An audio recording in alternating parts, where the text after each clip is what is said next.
नमस्ते जी, कैसे हो आप सब। आशा करती हूँ कि आप सभी बिल्कुल ठीक होंगे। आप लोगों का बहुत बहुत प्यार और सहयोग मिलेगा। प्लीज़ मेरे चैनल को लाइक और सब्सक्राइब कर लीजिए, जिससे आने वाली वीडियो आप सभी को मिलती रहे। मेरे चैनल का नाम है विलेज ब्लॉगर निकिता। गेहूँ में कटाई शुरू हो गई है, तो आज मैं कर रही हूँ जहाँ हमारा भूसा आकर डलेगा वहाँ पर साफ़ सफाई। तो चलिए चलते हैं वहाँ पर। मैं आ गई हूँ वहाँ पे जहाँ हमारे पशु बनते हैं। वहाँ करनी आज मुझे भूस के कमरे की साफ़ सफाई, जिसमें बहुत सारा सामान फैला पड़ा हुआ है। अब गेहूँ की कटाई शुरू हो गई है, तो अब इसमें नया भूसा डलेगा आके। देखिए इधर भूस पड़ा है पीछे पशुओं का। गेहूँ जो अनाज कटते हैं खेत में से गेहूँ, उनमें से जो भूस निकलता है वो फिर यहाँ पे डाला जाएगा। यह है पुराने वाला। और जो इधर देखिए कितना सामान रखा हुआ है यहाँ पे, सारी इसकी भी सफाई करनी है। और इधर देखिए यहाँ पे भी साफ सफाई करनी है। देख सकते हैं आप कितना सामान फैला हुआ है। और इधर ये तोड़ी रखे है, ये खेत में सरसों बोते हैं पीले वाली, ये उसकी है।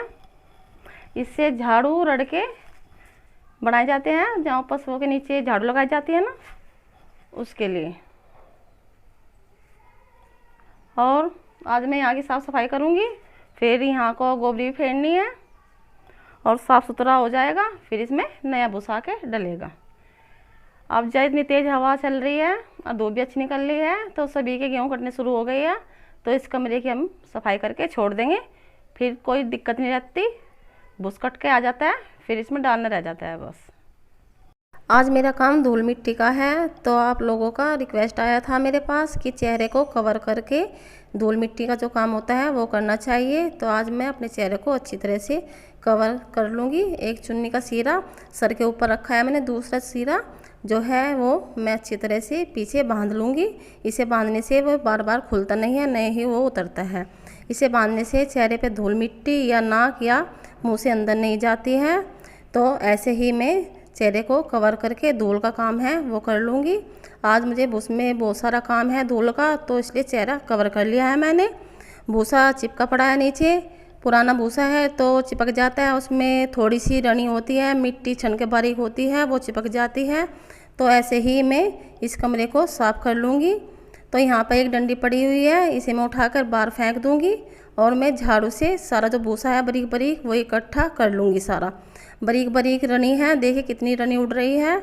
और यहाँ पर ही पास में 2 गोले रखे हुए हैं। बाहर मशीन पे से उठाकर जो फालतू गोले होते हैं वे हम अंदर रख देते हैं।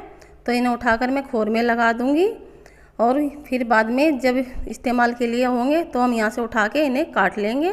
तो ऐसे ही ये कर लूँगी। यहीं पास में ही पल पड़े हैं खाद के और कट्टे रखे हुए हैं, ये भी धूल गर्दे में हो जाते, तो इन्हें भी उठा के मैं खोर में रख लूँगी। ये खोर हमने अंदर भूस वाले में बनवा रखी है। सर्दी में हम यहाँ पे पशु बांधते हैं जब ज़्यादा ठंड होती है, जिससे वे बीमार ना पड़ जाए।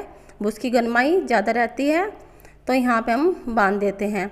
ये थोड़ा भूसा है जो नीचे गिर गया था, उसे भी मैं हाथ से ऐसे ही इकट्ठा कर लूँगी।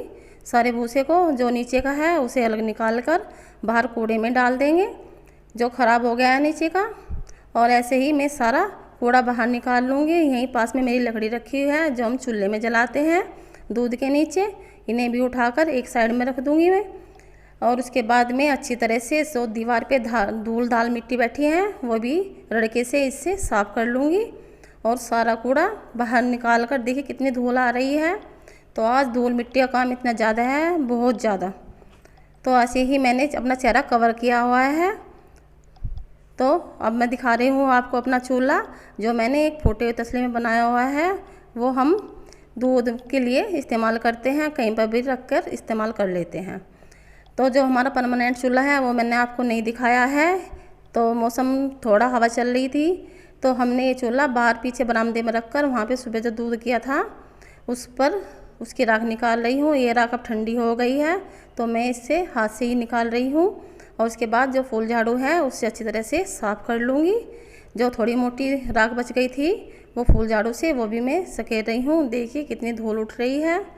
और ये सारी चेहरे पे और नाक के सांस लेने से अंदर जाती। अब आ गई हूँ मैं दूसरे कमरे में, आप इसे स्टोर रूम भी बोल सकते हैं।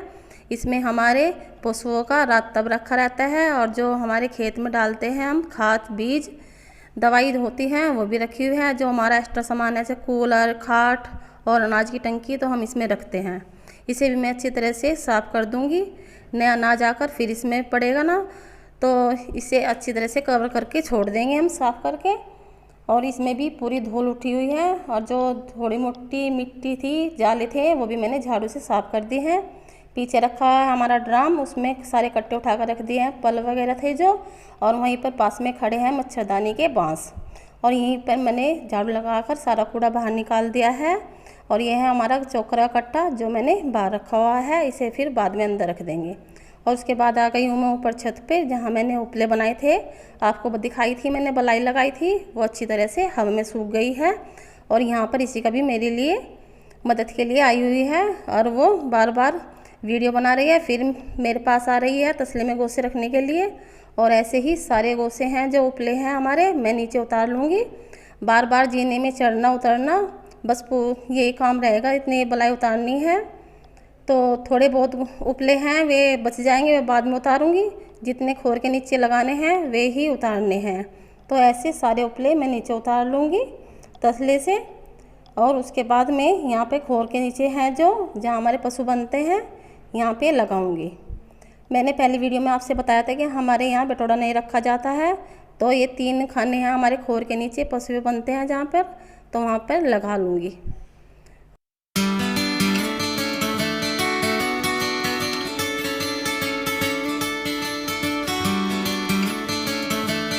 और सारे गोसे एक लाइन से लगाना शुरू कर दिया है मैंने। ऐसे लाइन से गोसे लगाने से ये गिरते नहीं हैं और ज़्यादा आते हैं। जो ऐसे उबड़ खाबड़ भर देंगे तो ये कम आएंगे।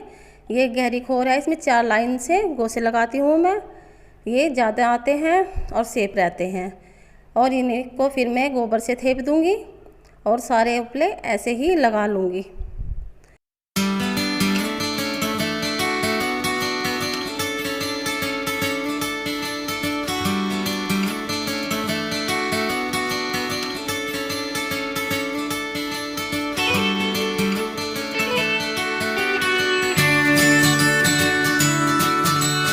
ये मेरे गोसे लगकर तैयार हो गए हैं। इन्हें मैं अच्छी तरह से हाथ से हिला ला कर देख रही हूँ, ढीले तो नहीं हैं। और यह है हमारी गाय भैंस का गोबर जो मैंने इकट्ठा कर रखा है कल से। ये हवा में सूख गया है, इसे मैं अच्छी तरह से मथ रही हूँ।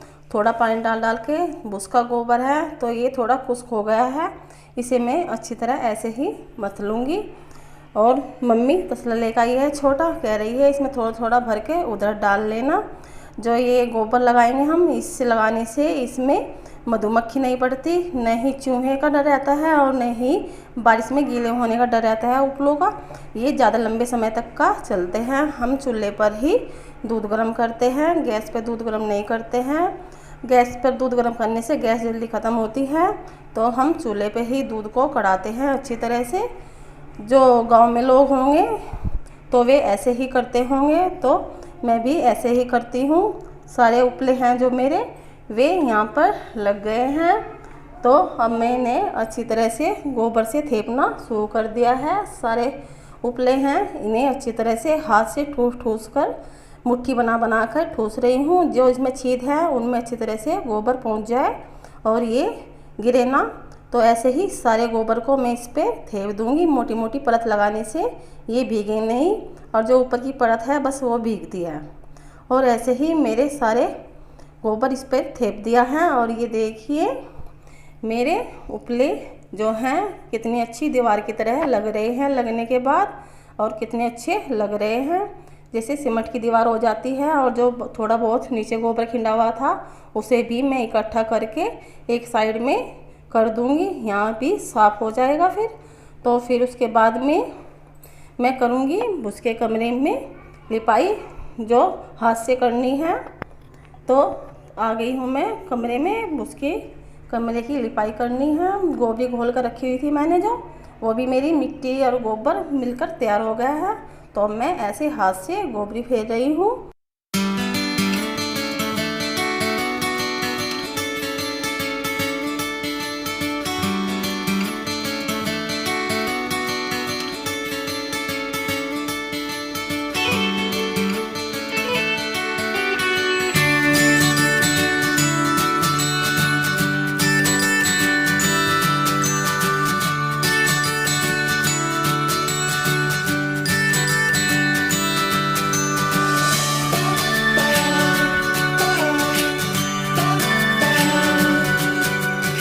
ऐसे गोबर को और मिट्टी को मिलाकर हाथ से गोबरी फेरने से जो नीचे की परत है वो अच्छी रहती है और भूसा ख़राब नहीं होता है, ज़्यादा समय तक का चलता है और न ही दीमक लगती है।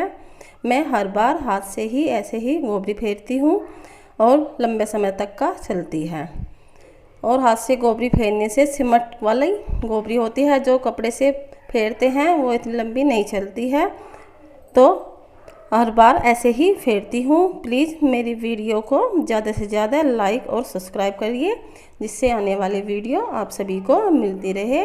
तो मिलते हैं अगले ब्लॉग में, तब तक के लिए नमस्ते, बाय बाय।